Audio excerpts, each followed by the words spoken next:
Go.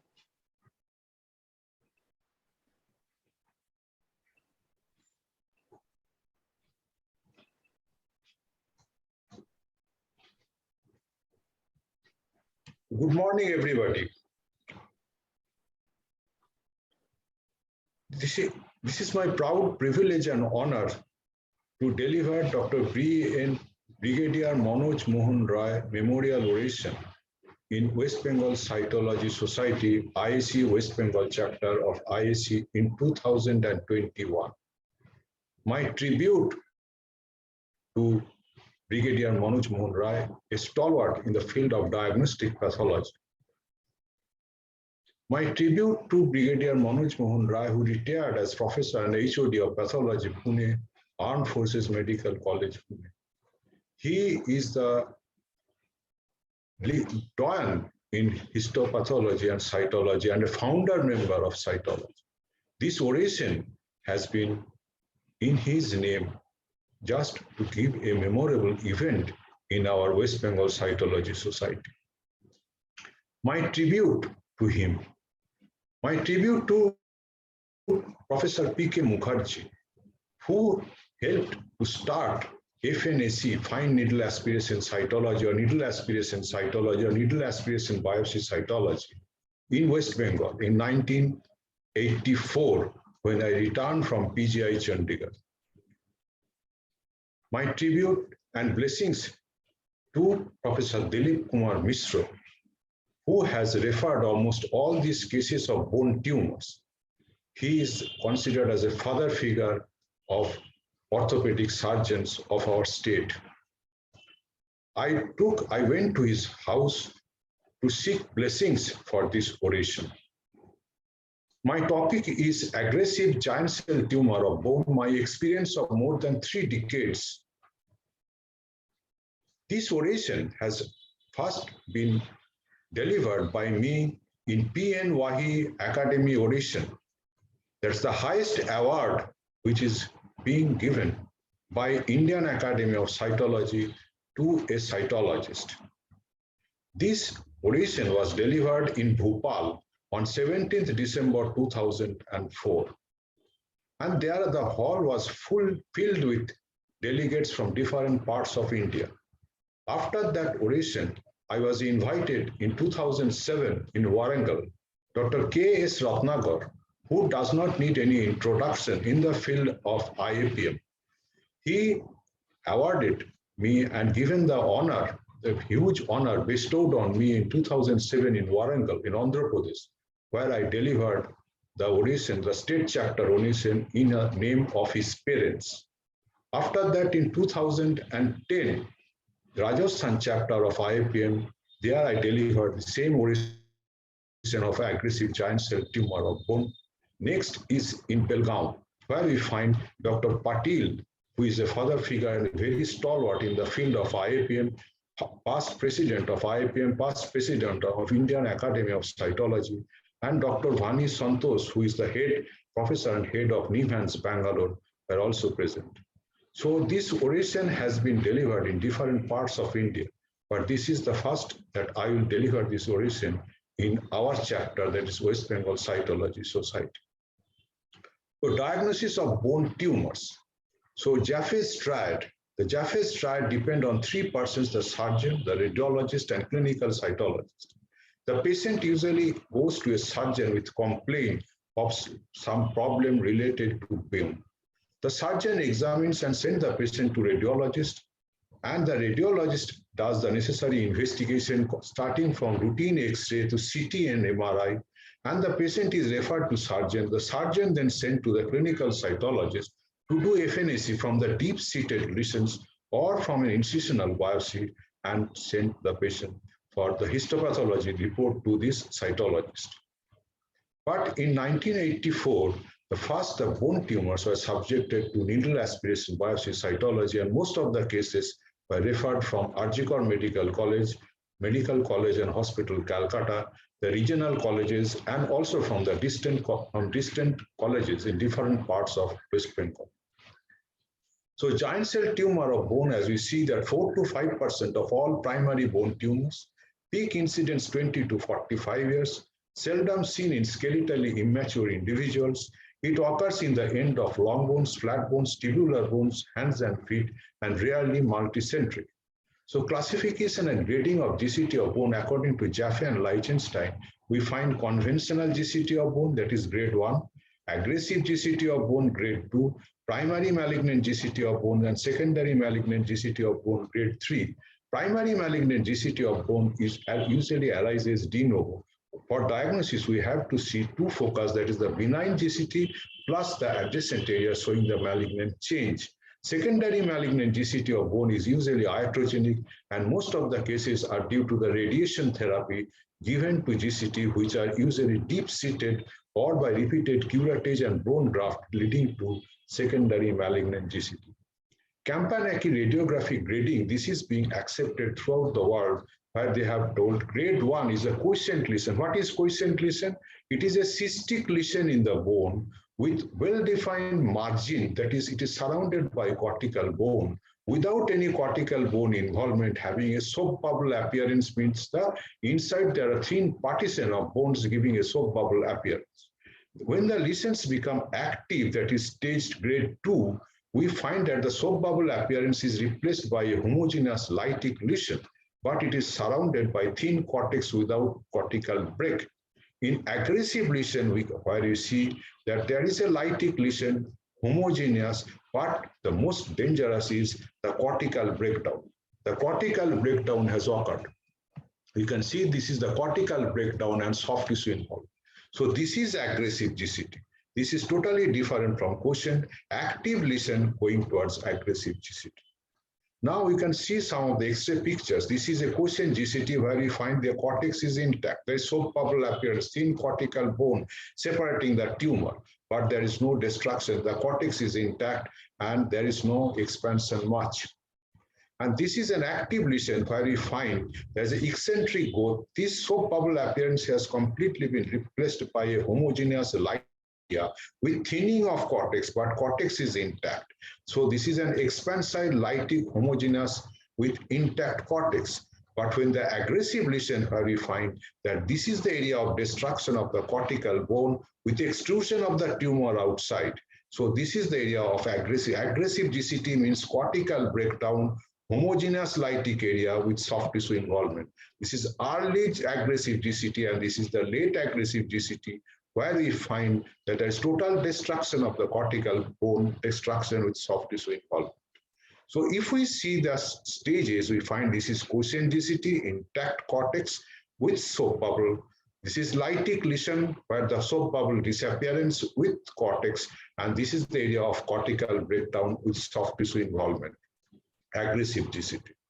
So in a staging of GCT, you can find that this is latent, active, and aggressive. Latent is asymptomatic, discovered incidentally, may cause pathological, intracapsular, well-defined margin that we have seen in quiescent. This is in quiescent GCT, but in active GCT, patient becomes symptomatic because the tumor is growing. It is giving pressure on the outer cortical bone. There is proliferation of the cells within the tumor, giving is a lytic appearance with destruction of the thin cortical bone and the soap bubble appearance gradually getting disappear. It is intracapsular and has expanded with thinning of cortex. There is thinned out cortex. But in aggressive GCT, which is 10 to 15%, we find symptomatic because there is a cortical breakdown, rapidly growing lesion, extracapsular, and there is activity of bone scan with bone scan. So now every oration, there is a reason why this topic is selected. Why this topic is selected for this oration? Because aggressive GCT is distinctly different from the quiescent and active GCT. The biological behavior is different, is separate from conventional and malignant.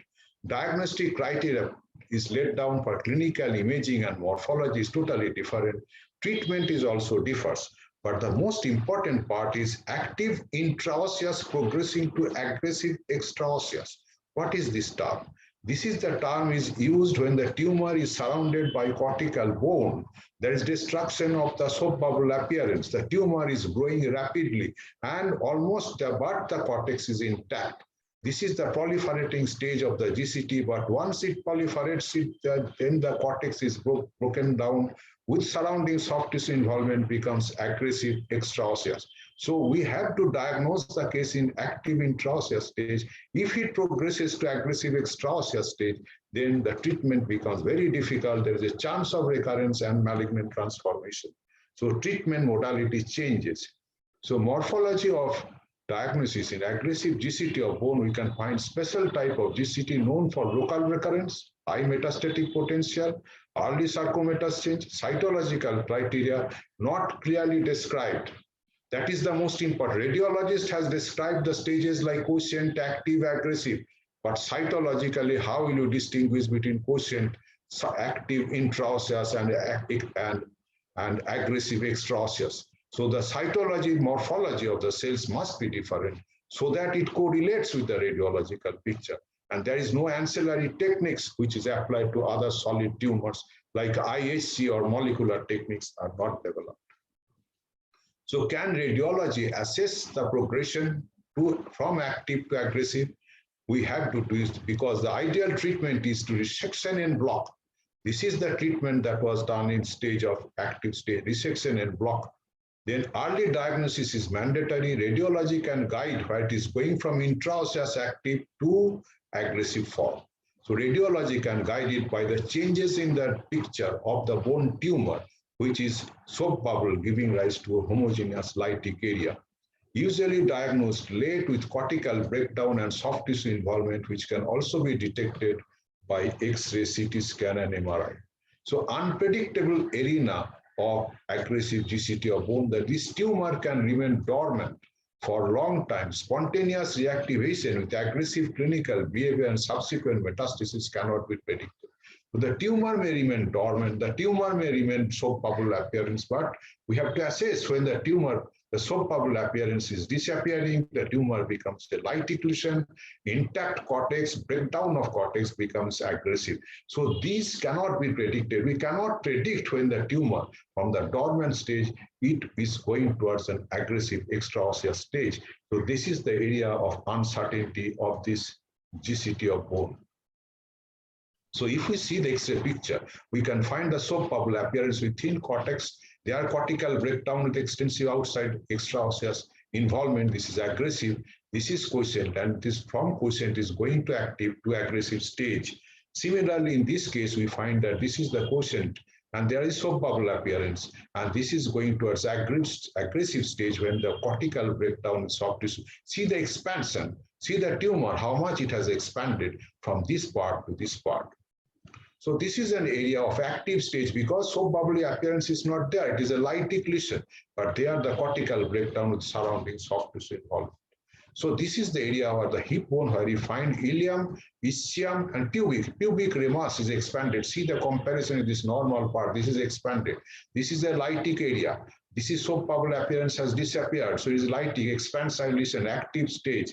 And in time, it goes towards the aggressive stage. So we cannot assess when it will go, but it shows that the proliferation is going on in the active intraosseous stage. So at this stage, we have to diagnose, radiological diagnose, but whether the cytological, morphological appearance, how it looks like. So importance of CT scan and MRI to assess the aggressiveness. We can make out the nature of the growing age, early cortical destruction, infiltration to soft tissue, involvement of joint space, assess neovascularity, necrosis on hemorrhage. That we see in the naked eye, which can be assessed by the MRI and CT. So this is very important to study the appearance because that we have already shown by radiology how it looks like. Cortical destruction is occurring or not, whether the tumor is proliferating or not, whether it's involvement joint space or not. As we see one by one, we can see this is the radiology, simple X-ray showing a lytic.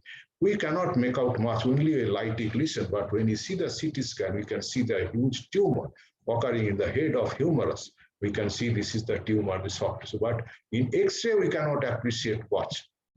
Similarly, this is the area of X-ray where you show the lytic lesion, but we cannot appreciate how much is the destruction. This part bone is intact, but this is the area where there is a tumor, and the tumor on CT scan, we can find a large tumor with destruction of the cortical bone, and the tumor is going outside the bone surrounding in the soft tissue, and this part cortex is also broken down. So this is the tumor in the head of near the greater trochanter of the femur X-ray. So simply a destruction. But see, this is the X-ray. We cannot make out much. Only we can see an expand side lesion compared to this side, which is normal. Right side is involved. But if we do CT or CT scan, we can find this is the tumor. This is the area of bone destruction. And this is the needle that we have put inside it. And we can do FNABC from this, not FNAC, NABC, needle aspiration biopsy cytology. Because the needle that we use is usually 18 gauge needle that we use to get good amount of material and cell block preparation. So the tumor, the needle has gone throughout the muscles and is inside the tumor. And the tumor looks like a homogeneous without a solid necrosis, but a solid homogeneous tumor, we can get a lot of material from it. And this is another tumor. Where do you find that? This is the tumor. But can we make out anything? Yes, this is the upper end of tibia that we can make out, lower end of femur, patella, and fibula. Upper end of not much, but if we see the CT scan, what we find MRI, we can find this is the tumor. Upper end of tibia is destroyed by a large tumor. Tumor has gone inside the bone joint space. The tumor is solid and homogeneous with destruction of bone. So much can be made out from CT MRI, which you cannot assess by radiology by simple X-ray. So this is the importance of a bone tumor. In bone tumor, particularly in giant cell tumor, these are very important because the quiescent, aggressive, active intraosseous and aggressive extraosseous stages has to be differentiated. So multicentric aggressive GCT of bone is very important because the treatment-wise it's very difficult to treat. So this is the tumor we can find involving the clavicle, this is involving scapula, this is involving upper end of humerus. It is look like as if it is a soap bubble appearance, but is it so? Sometimes radiology, simple X-ray cannot give because in CT we have to see multiple cuts where we find that there is destruction of the outer cortex with involvement of surrounding tissue. As we see here, we can see that the tumor here, the humerus is involved. This is see that we can see the scapula is destroyed, humerus is destroyed, and the clavicle tumor. So clavicle, scapula, humerus. So this tumor is not only intracapsular, it has become an aggressive extracellular or extracorporeal that is not an intracapsular aggressive. It is an aggressive extra. It has involved the bone and has come out.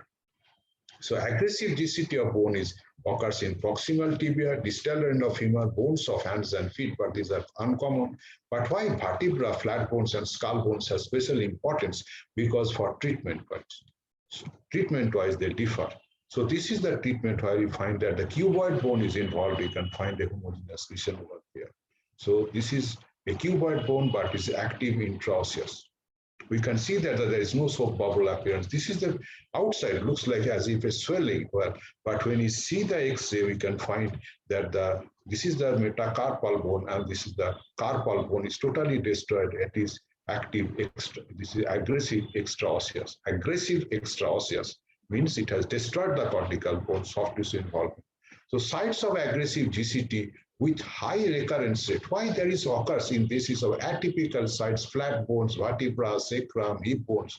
These areas they treat in a different way than the long bones. Why? Because is it due to the inherent biological character of the GCT or due to architecture of bone where there is a rich in marrow, because these are flat bones where we find flat bones, vertebra, sacrum.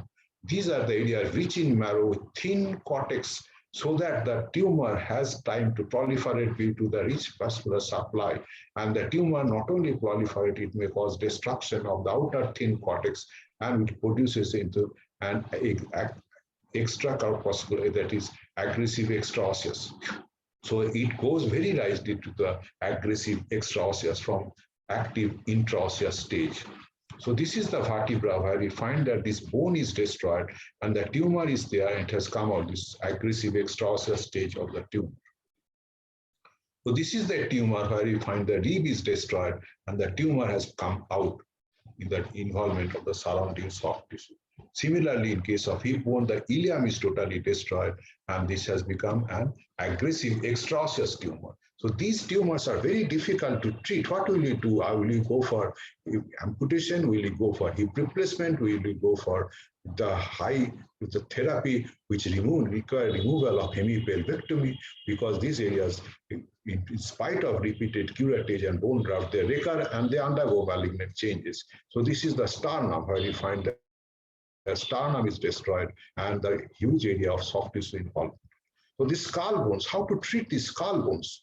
These skull bones, you can see this is the tumor which is so giving rise to how it progresses, the total destruction here, and it becomes homogeneous. So this bone is replaced by a tumor over here and the cortex is thinned out. So this is an active intraosseous stage of the skull bone tumor. So role of cytologist. Now this is the role of radiologist. The cytologist must know the radiological picture before studying the cells that they get. Because if the cytologist fails to assess what is there in radiology, then whatever is the competent cytology may be, he or she cannot give a good report on this giant cell tumor, which is active intraosseous or aggressive extraosseous. So cytologists, after reading of this, they should put the needle and see the gross aspirated material, which is usually whitish, fleshy, not mixed with blood. Whitish, fleshy material.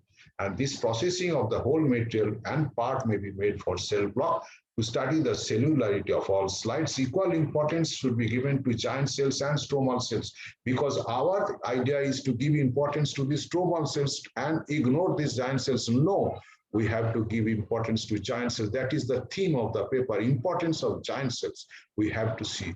And when the cell tumor is giant cell rich, we can call quotient. When the cell is stromal cell rich, we can either call active intraosseous or aggressive extraosseous. So morphology of quotient GCT of bone, that is grade 1.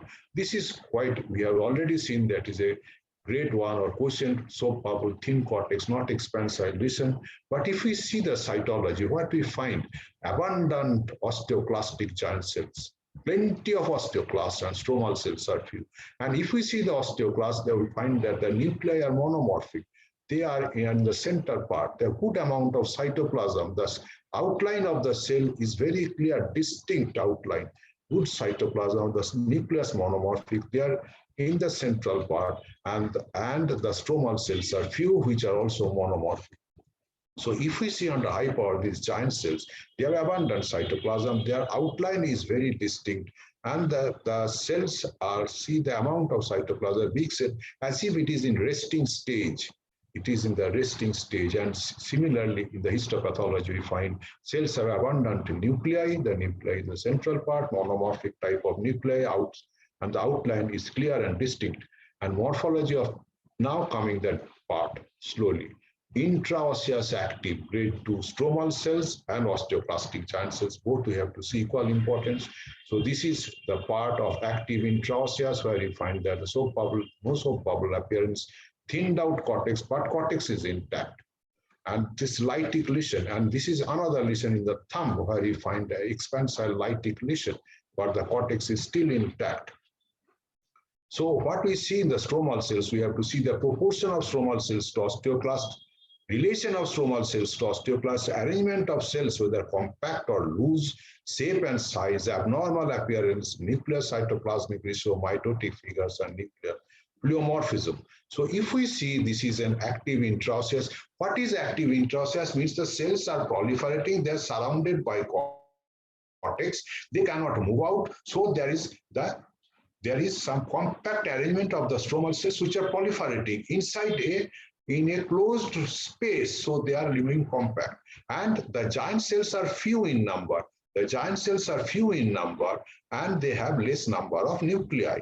Why? Because the stromal cells are proliferating. As they proliferate, they don't have time to produce giant cells, and the fusion of the monocytes giving rise to giant cells are also not, they don't have good time as in quiescent stage when they have good amount of time to fill coalescence, to coalesce together and to form a mature giant cells, that is osteoclast giant cells. So the stromal cells are predominant and the stromal cells are compact, and we find there is pleomorphism and the nuclear enlargement, and there are mitotic figures. Here we see, so this is the predominant type of stromal cells, and we can also see the stromal cells are compact. Not only they are compact, they are showing pleomorphism, mitotic figures. So from the quiescent stage, the active stage, the stromal cells are enlarging, the stromal cells are becoming pleomorphic, but they are compact. Their outline is irregular and they show mitotic figures. As we see here, we can see that the stromal cells, how are behaving. They're totally different from the quiescent stage, and very few are giant cells are scattered. Similar is the histological picture where you see that these are the giant cells over here, and these are the stromal cells, same that we see in the cytological picture. So cytology of osteoclastic giant cells, number and distribution of osteoclasts. We have to see the cell membrane shape and size of cells, number of nuclei, variation of nuclear size arrangement. So we usually do not give importance to these features of osteoclast. We only see the osteoclastic giant cells presence, yes, but we give importance to these characteristics of these osteoclastic giant cells. This is the quiescent stage where you find very good membrane, abundant cytoplasm, nucleus are monomorphic, and they are in the resting phase. But when we see in the intraosseous active stage, we find that the giant cells are smaller, the nucleus is distributed in a haphazard way, the outline has become irregular and fuzzy, where the stromal cells are proliferating in the same manner as from previous. See the giant cells, they are small in number, nuclear outline is fuzzy, there are variations of size, the nucleus is enlarged, and similar is the stromal cells, which are also proliferating. So total changes in the morphology of these giant cells and the stromal cells, which are also enlarged pleomorphic, and the mitotic figures, but they are arranged in compact pattern, and the giant cells, we can see irregular distribution of the cells and irregular outside membrane. Similar in case of histology, we can find these other. But what is the characteristics? The giant cells, as if they are attached to the stromal cells, we see that there is some bondage with the giant cells and the stromal cells. This stromal cells showing the mitotic figures, and this is this here. But these giant cells, as if they are attached with some relation with the stromal cells, as we see, we can see. Show you there is a significant correlation of the stromal cell atypia. Whenever we just see the giant cell tumor, we give importance to stromal cell atypia, whether there is stromal cell atypia, multinucleated giant cells bear no close relationship with aggressive. Is it really so? Stromal cell represent neoplastic component, mitotic figures present. So we believe only on the stromal cells, giant cells, as if they have no importance, only their presence is sufficient. But if we see that these giant cells are the product of the stromal cells, if stromal cells are the parent and the giant cells are the offspring, then will not the offspring be reflected from the stromal cells? Will not the stromal cells reflect their activity on the giant cell? Yes, they will. But we do not give importance. The tumor shows the importance, but the importance are not highlighted by cytologists. So can these giant cells predict aggressive behavior? Yes, we can see it as relationship of osteoclastic giant cells with the stromal cells, as we see under in intraosseous active stage. If you can see the giant cells, irregular outline, multiple, but as if they are attached with the stromal cells. These are the areas where the stromal cells, as if they are producing, they are giving the nucleus. This is the production. These are the attachment. And as we see here, we can see these are the stromal cells. See the giant cells, how they are formed.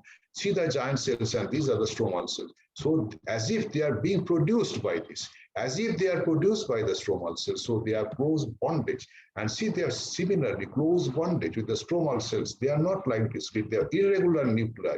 And the giant cells also irregular in shape.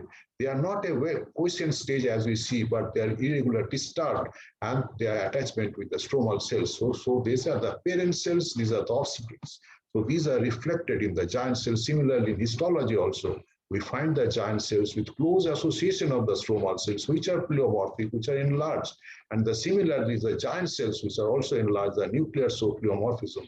In the giant cells themselves, they are not in the quiescent stage, but active intraosseous stage. You can see beautiful giant cells which are formed, and see the relation of the stromal cells as if they have the bondage. They don't want to get separated from the stromal cells, as if the stromal cells are producing it. So this attachment of the giant cells with the stromal cells is one of the characteristics of active intraosseous the giant cell tumor of bone. So this is the area where we find the stromal cells, but see the giant cells, the relation of the giant cells with the stromal cells. This gives an importance of active intraosseous stage. This relationship of the osteoclastic giant cells with the stromal cells, as we have seen in the morphology in the year of 2000, in the year of 2004, 5, 6, like that time when we have seen before that, from this to 2004, where we have seen only on the morphology, but there is a molecular explanation now. What is the molecular explanation? We find these are the stromal cells, predominantly osteoclastogenic stromal cell tumor. Giant cell tumor predominantly osteoclastogenic. These stromal cells usually may go to the osteoblast formation, but this tumor necrosis factor, interleukin-6, these stromal cells do not go to the osteoblast, but they form osteoclast. How? Because of the stromal derived factor 1, they combine with this is the receptor of the monocyte alpha chemokine receptor, which are specific for the stromal derived factor. These are the monocytes which are coming from the blood vessel to the tissue by monocyte recruitment chemokines, that is stromal derived factor, and monocyte chemoattractant protein, which derives these cells from the blood vessels in the tissue. So once they come in the tissue, we find that the receptor activator of nuclear factor kappa beta ligand, which is present in the stromal cell, combined with receptor activator of nuclear factor kappa of the stromals, of the monocytes which have been recruited in the tissue. They combine with the help of monocyte, that is the monocyte macrophage colony stimulating factor. These monocytes then combine. These are combined to form these giant cells. So we find there is a stromal relation. Stromal cell and giant cell have close relation. And this relationship is now explained by molecular studies, and which we have seen previously in the early years only on morphology. But now with this type of molecular studies, we can see that there is a close bondage between the stromal cells and the osteoclastic. So when these stromal cells proliferate, so they don't have time to produce so much osteoclastic giant cells, because once they produce it, this fusion process is not so rapid, because they want to get separated from the stromal cells and come out in the tumor tissue. But in quiescent stage, they have the time to form fusion, and the giant cells number, nucleus number becomes more. They are monomorphic, abundant cytoplasm, well-defined margin. So these giant cells now causes destruction of the bone and produces a classical giant cell tumor, bone resorption.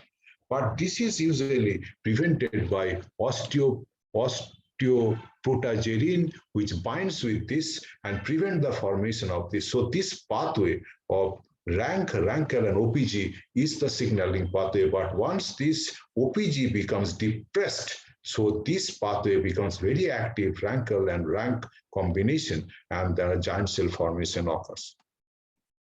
So morphology of aggressive GCT of bone grade 3. Now we have explained why there are relation between the stromal cells and the giant cells, how important are the giant cells, why the giant cells become disturbed, why they become irregular in outline, why the number of nuclei are less, why they are becoming disturbed. So morphology of aggressive GCT of bone extraosseous, where we find that the tumor has destroyed the bone, the surrounding soft tissue involvement.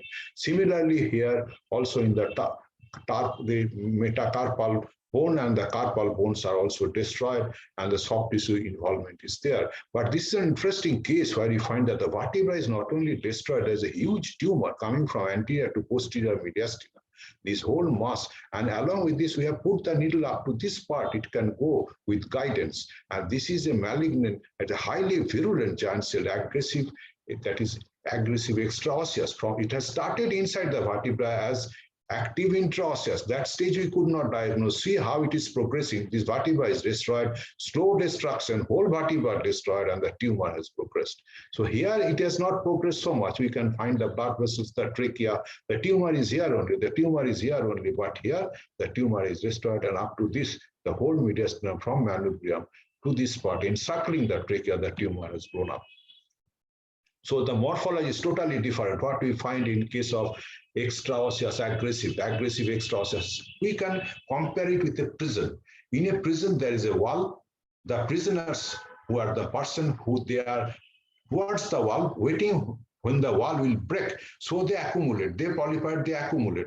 But they are inside a closed space. But when the wall is destroyed in the prison, the prisoners are free to move. So they become discrete and they run away from each other. They become virulent, they become aggressive. And that is why in case of aggressive extraosseous, when the tumor, the cortical breakdown has occurred, we find that the stromal cells become discrete. They proliferate in abundance. There are plenty of mitotic figures. Their nuclear pleomorphism is there, and the giant cells are also aggressive in the form. Their amoeboid movement. They're irregular in shape. Number of nuclei is much less, and we can see the mitotic figures in the stromal cells. Yes, the stromal cells become so aggressive that they want to fly away from each other with plenty of mitotic figures. And the giant cells are very few in number. Stromal cells outnumber them. Not only there, the stromal cells become aggressive giant cells. So we have to give importance both to the stromal cell and the giant cells, not only to the stromal cells. See how the giant cells are also behaving, because they are product. They are the sons and daughters of these stromal cells. So this is the stromal cells where we find that these are the mitotic figures. Giant cells are few because they don't have time to produce. They don't have time to fusion of these monocytes to form the giant cells. So, and this is in histology also, we can appreciate that the giant cells and the stromal cells, how they behave in these cases of as if they are flying from each other. They don't have time to stay together. They want to get themselves free from the cortical breakdown surrounding soft tissue. See the discrete pattern of the giant cell tumor and this irregular amoeboid movement of these osteoclastic giant cells. See their totally irregular outline membrane, number of nuclei says nucleus is pleomorphism, as is the stromal cells. So this similarity proves that they are produced by the stromal cells. They are the reflector of the stromal cells, and they are the aggressive character also is brought out in the giant cell tumor. So irregular amoeboid border of the osteoclast is the rapid production from stromal cells or rapid bone destruction. So morphological appearance of osteoclastic giant cells can denote the activity and aggressiveness of TCT, which we did not give any importance because we only believe on stromal cells, but we have to take into account of these osteoclastic giant cells, which are not noted earlier by the cytologists before that. So this change can be appreciated both in cytologic smear and histopathological examination. So aggressive GCT of bone may arise de novo. Is it true? We have, or it follows a pathological fracture following treatment of curettage or repeated recurrences that occurs when it becomes active, that is extraosseous aggressive form. So if we see the quiescent GCT and then becomes active and then become aggressive, but this how it occurs, we don't know. But when they remain dormant, we introduce by pathological, there occurs pathological fracture, the tumor goes out from the intracortical to extracortical area, becomes aggressive. Why? Because it has gone to the extraosseous compartment with increased vascularity, space to proliferate more nutrition. So this pathological fracture is very ominous sign in giant cell tumor of bone with thinned out cortex. And also, we also get ourselves involved by repeated curettage and bone graft where we destroy the cortex and the tumor comes out. And this, so repeated curettage, repeated bone grafting, pathological fracture, and all these can give rise to aggressive GCT in due course of time. So this is how it transmits from this quiescent stage to active stage. There's light occlusion, thinned out cortex or bubble, and this is an aggressive stage. So this is how it goes on. And this is the pathological fracture. See, the tumor was absolutely inside the cortical bone, but it was active intraosseous because there is no soap bubble appearance. Tumor was proliferating. But once it has broken down, it becomes virulent because of the space to proliferate, more nutrition, more space, and the tumor becomes aggressive extraosseous. So repeated curettage of quiescent GCT may not only give rise to aggressive GCT, even sarcomatous changes. So a 35-year female, see one or two cases, we can see a 35-year female presented with a rapidly growing swelling over manubrium sternum for 4 months. There was no other relevant symptoms. Routine investigations were normal. X-ray showed osteolytic bone lesions involved in manubrium sternum, no other abnormality in lungs and various. So this is the manubrium sternum. These are the ribs. We find that this is the area of bone destruction. This is the tumor. This is the needle. And we have aspirated from the solid area. But in inner part of the manubrium, the cortex is intact. Outer part is broken down. And if we see the cells, we can make out it's highly aggressive because see the giant cells, irregular cell, the number of nuclei are less, but stromal cells are huge in number and they are proliferating with such a rapid rate. But we should give importance to the giant cells also because they are reflector of the stromal cells. See the giant cells, they are almost irregular, amoeboid. These are the areas which causes bone destruction. osteoclastic activity. And these are the stromal cells which proliferating and producing the giant cells. They are totally pleomorphic. They are large nucleus and with mitotic figures. And we can see even in curettage, we can find the giant cells have the nucleus, see the nuclear character, the nucleus, the prominent nucleus, pleomorphism in the giant cells, as we find also in the stromal cells. So stromal cells and giant cells, similar morphology. One is the osteoclast giant cell, another is stromal cells, and they are showing mitotic figures. And we can see this is the irregular amoeboid movement of the giant cell.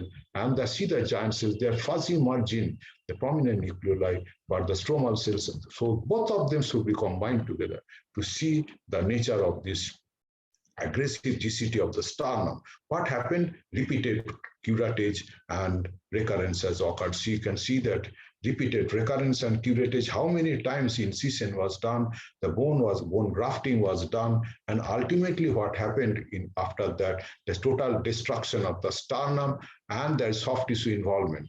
Sternum is destroyed, soft tissue. So this giant cell, is it an aggressive GCT which has formed involvement soft tissue? But when we did FNAC, we can find absolutely different picture. We can find as a highly pleomorphic malignant tumor, where you find the multinucleated malignant cells, then there are spindle cells, there are rounded cells, oval cells, and all mixed together. But when you did a cell block, the peculiar character of the cartwheel or storiform pattern can be seen in some parts. See the malignant nature, the totally malignant type of giant cells. These are not osteoclastic, but these are malignant giant cells. And these are the stromal cell and the soft tissue tumor that has developed over here. And we can find the storiform pattern or the cartwheel pattern with tumor. So what happened that this aggressive GCT of bone by repeated curettage and bone graft ultimately land up with a secondary malignant GCT of bone.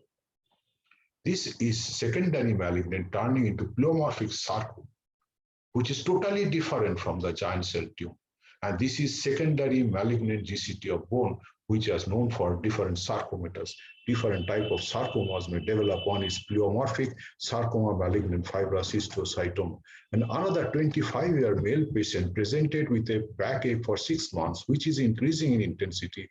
Excess spine, so destruction of the thoracic vertebra, CT osteolytic destruction, with SOL giving pressure on the spinal cord and nerve with the radiating pain, nagging pain, which was along the nerve root. CT guided NABC was done. We can find this is the vertebra, this is the area of bone destruction, this is soft tissue involvement, and this is the needle reaching there. So these are the cells, same cells that we saw that these are coming attached as if to the stromal cells, as if they're attached to the stromal cells. These are giant cells, totally irregular in outline. The stromal cells are also pleomorphic, as are the nuclei of the giant cells, and they also have amoeboid-like movement. We can see the irregular nature of the giant cells and the stromal cells, both are the tumorous part. So these are not silent because they are produced from the stromal cells itself. And on histology, we also found the same type of cells that we found on the cytology. Plenty of mitotic figures in the stromal cells, and the giant cells, number of nuclei less, they are irregular, and the number of and the nuclear characters is also becoming totally bizarre in these giant cells. So aggressive GCT of vertebra, it was diagnosed in the thoracic vertebra, and then curettage and radiation. Why radiation was given? Because in spite of curettage and bone graft, pain was there on the nerve roots for which radiation was given. And see the effect of radiation. The tumor has not only destroyed the vertebra, there is soft tissue involvement. And there are small spicules of bone. This is the trachea. And this is the part of this, and this is the tumor. So this is the thoracic vertebra is destroyed, and on a FNAC we can find these are the malignant cells over there, and these are the pinkish, some pinkish hue was there. There's a pinkish material along with this malignant. This malignant cell is highly pleomorphic malignant, which has nothing to do with the giant cell tumor of bone and a cell block classical of osteosarcoma. So this osteosarcoma is a secondary malignant GCT of bone, which has developed due to radiation and repeated curettage. Radiation should not be given, but should be avoided as far as practicable in case of the aggressive GCT of bone. So diagnosis of aggressive GCT of bone is clinical presentation, routine and advanced imaging model is most important. We must see CT and MRI of the patient, history of previous therapy, repeated curettage was done or radiation has been done, and morphological parameters which I have described. So previous treatment was intraosseous active curettage with bone graft. Only bone graft was taken from the iliac bones. En bloc resection, these are the treatment, TAVR radiotherapy, these are the treatment which we are doing about 20 or about 15, 20 years ago. These are the only treatment available. But see, this is the treatment that we have done. This is active intraosseous to active. This is the active intraosseous stage. But before going to extraosseous aggressive, the surgeon has removed it. So this is a large tumor coming from lower end of radius. So this has gone breakdown of cortex, and this is aggressive form. And here also we have done en bloc resection. So these are the treatment that were available that time. The lower end of femur, aggressive form, it may undergo sarcometacin. No use of doing repeated curettage and bone graft. Absolutely failure, only lead to it. They repeated recurrence and undergo malignant changes, so better is to go for en bloc resection or even amputation. And this is the area, because to save the life, so you see the tumor, huge tumor, which has been replaced almost in the lower end of the femur. And this is the tumor we find in the carpal bone. And see, this is the finger has been removed. And see, this is the finger, and this is the tumor, this is the bone. And this is the patient where a metacarpal bone is involved with surrounding soft tissue. And this is the tumor metacarpal, this is the finger. So these are the tumors that we have been removed. The patient has multicentric giant cell. Both the great toe and the small toe are involved. So what to do? The soft tissue involvement is there. Total bone destruction is there. So this is the area where there is soft tissue involvement. Total area of bone destruction. You cannot do bone graft in this case. We have to remove it because to save the life of the patient. And see, this is the tumor has to be removed. This is the bone and this is the tumor part. And what about this little toe? It has also to be amputated. So these are the treatments that were available that time. So this is the patient, small swelling, isn't it? Doesn't look like a big tumor, but once we do under CT guidance, we can find it is an aggressive extraosseous because it has destroyed the cortical bone and it's come out. And this is the guided aspiration was done. And this the tumor was removed and the whole nail, whole big toe was removed. This is the nail bed and this is the tumor. This is the nail bed, so it was removed. So how to treat these aggressive skull bones? What to do? How to treat them? Bone graft? Resection? Not possible. What to do with this? What to do with these tumors? Will you ampute the limb? Will you ampute? What will do with this tumor? Multicentric tumor, where you find the scapula is involved, clavicle is involved, humerus. How will you ampute the whole limb? Will you go for amputation? What will you do with this tumor of aggressive GCT where the ileum is totally destroyed? What will you do? Hemipelvectomy? Repeated curettage? Very difficult to approach these areas by the orthopedic surgeons. This is the tumor that we have already shown, the vertebral tumor, which is coming from the vertebra up to the level, whole mediastinum is involved. This is the large tumor. How to treat these ones? How to treat the base of skull tumor, giant cell tumor in the base of skull, how to treat these areas. So recent treatment is we have to curettage with polymethyl methacrylate. What is the function of polymethyl methacrylate? Polymethyl methacrylate is the heat-producing substance. Previously, we used to do bone graft, but now we do cementation with polymethyl methacrylate, which gives rise to local heat formation and prevent further recurrence. Bisphosphonate therapy, this is a very recent and very good therapy where there is sclerosis, calcification in the giant cell, and there is no further progression. So bisphosphonate therapy. But how long, how much to be given in this advanced stage? Zoledronic acid, similar. But the new thing that is come is denosumab, which is a RANKL inhibitor. If we block the RANKL inhibitor, the combination of RANKL and the RANKL from the stromal cell and the RANK is a receptor in the monocytes, which produces the giant cell, then the osteoclastic giant cells will not be formed and the tumor will regress or remain static. But the best possible treatment is denosumab with selective arterial embolization. What is denosumab? Denosumab is blocking the RANKL pathway, so there is no giant cell formation. And selective arterial arterial embolization, what is doing? They act on the stromal cells and they are killing the stromal cells, which are osteoclastogenic in character. So we are attacking at the both ends, denosumab, attacking the Rankel-Rank pathway, selective arterial embolization, which is the destruction of the stromal cells, which are osteoclastogenic stromal cells. So by this way, we can treat these big tumors in the deep-seated areas, in the pelvic bones, in the sacrum, in the vertebra. So we can do, but ultimately, how long will it continue? That because the side effect of denosumab is not good, it causes osteonecrosis of jaw. This is a very dangerous side effect.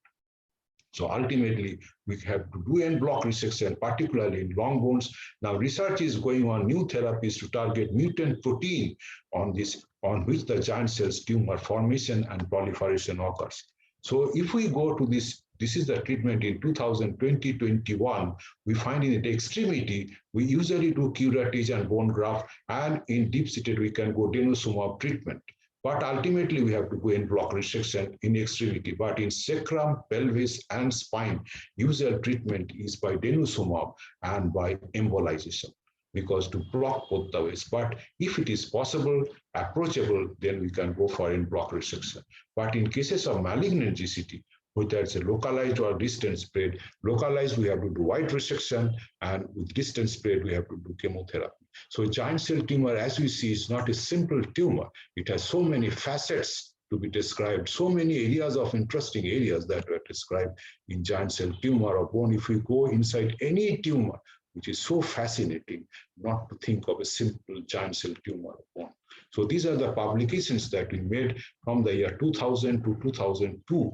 All these areas that we are studying the morphology of aggressive intraosseous, aggressive, that is the extra intraosseous active GCT, extraosseous aggressive GCT, how the morphology is changing from quotient stage to active intraosseous to aggressive extraosseous. We have a good amount of publications of primary malignant factors regulating the metastatic potential of benign GCT of bone, a study of unusual case with short review of literature in 2001, aggressive giant cell tumor of bone, a clinical pathological radiological study of 41 cases of Indian Journal of Pathology in 2001, multifocal giant cell tumor, all with review of literature in pathology 2001. And this is a highly impressive literature, which is publication which were published in 2002, even in cited in 18 journals, and even now, even in 2021, this is referred. Because in Indian literature, whenever they refer this article. And we are very proud that we have published this, which is still referred in 2021 and is cited in 18 journals, secondary malignant giant cell tumor or bone study cases. Most of them are radiation induced, and I have shown 2 of the cases out of 5 cases that we have come out last time. But nowadays, we have some more collections, and gradually we have to see how it behaves. So this is the intraosseous active when we see in the volcano. When it is still inside the volcano, that you can treat it when we can treat it, but when the volcano erupts and extraosseous aggressive GCT forms, it is almost hopeless treatment, because we have to do embolization, we have to do denosumab therapy, but still it recurs and undergo malignant changes. So this is the importance, is that the tumor should be below the water. It should not come out of the surface. This is the water is the level of cortical bone, so it should be below the cortical bone, should not come above the, and the radiologist, clinician, and the cytologist should be very, very cautious and should guide the patient that this is the ideal treatment. Don't allow the tumor to grow, because once it becomes outside the water, that is extraosseous aggressive, it's very difficult to treat. So now, thank you everyone for the West Bengal Cytology Society for giving me the opportunity. But this is what we see is the sea. It has no end, no limit. It grows, waves after waves it comes. And this is our nothing, but this is our West Bengal Cytology Society. It will grow.